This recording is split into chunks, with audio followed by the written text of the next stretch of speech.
எல்லாருக்கும் வணக்கம். குழந்தைகள்ல இருந்து பெரியவங்க வரைக்கும் இப்போ ரீசெண்ட் டைமில் ஃபேவரட்டாக இருக்கிற டார்க் சாக்லேட் ப்ரௌனி எப்படி பண்ணுறது அப்படிங்கிறது தான் இந்த வீடியோவில் நாம் பார்க்க போகிறோம்.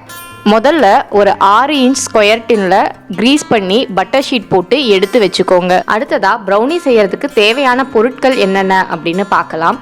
முதல்ல 50 கிராம் பட்டர். இது ரூம் டெம்பரேச்சரில் இருக்கணும்னு எந்த தேவையும் இல்லை, ஏன்னா எப்படியும் இதை நம்ம ஒரு 70 கிராம் டார்க் சாக்லேட் கூட சேர்த்து மெல்ட் பண்ண தான் போகிறோம்.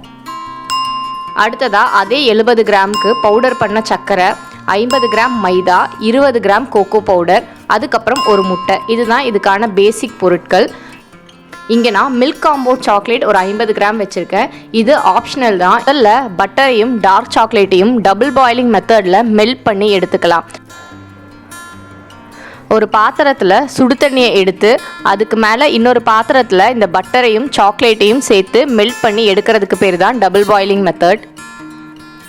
நல்லா மெல்ட் ஆனதுக்கு அப்புறமா பவுடர் பண்ணி வச்சிருக்கிற சர்க்கரையை இது கூட சேர்த்து நல்லா கலந்து விட்டுக்கணும். அப்புறமா ஒரு முட்டையை உடைச்சு அதை லைட்டாக மிக்ஸ் பண்ணிவிட்டு இதில் ஆட் பண்ணிக்கலாம். சிலர் முட்டையை அப்படியே டைரெக்டாக ஆட் பண்ணுவாங்க. அப்படி பண்ணால் அது மிக்ஸ் பண்ணுறதுக்கு கொஞ்சம் கஷ்டமாகவும் இருக்கும். எல்லா இடத்துலையும் முட்டை கரெக்டாக ஸ்ப்ரெட் ஆகவும் செய்யாது. அதனால இந்த மாதிரி தனியாக மிக்ஸ் பண்ணி எடுத்து இது கூட சேர்த்துக்கலாம்.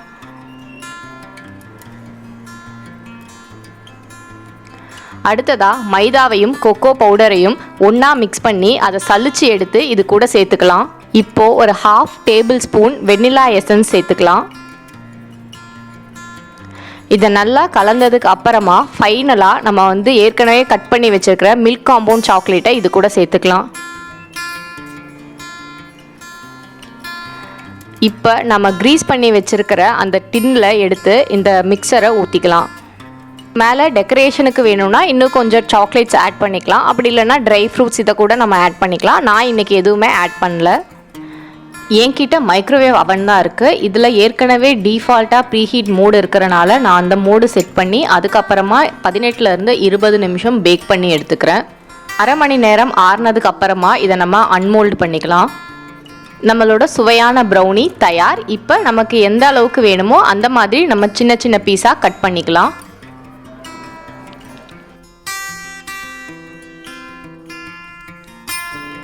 இந்த வீடியோ உங்களுக்கு பிடிச்சிருந்தா லைக் பண்ணுங்கள், ஷேர் பண்ணுங்கள், கமெண்ட் பண்ணுங்கள். மறக்காமல் நம்ம சேனலை சப்ஸ்கிரைப் பண்ணுங்கள்.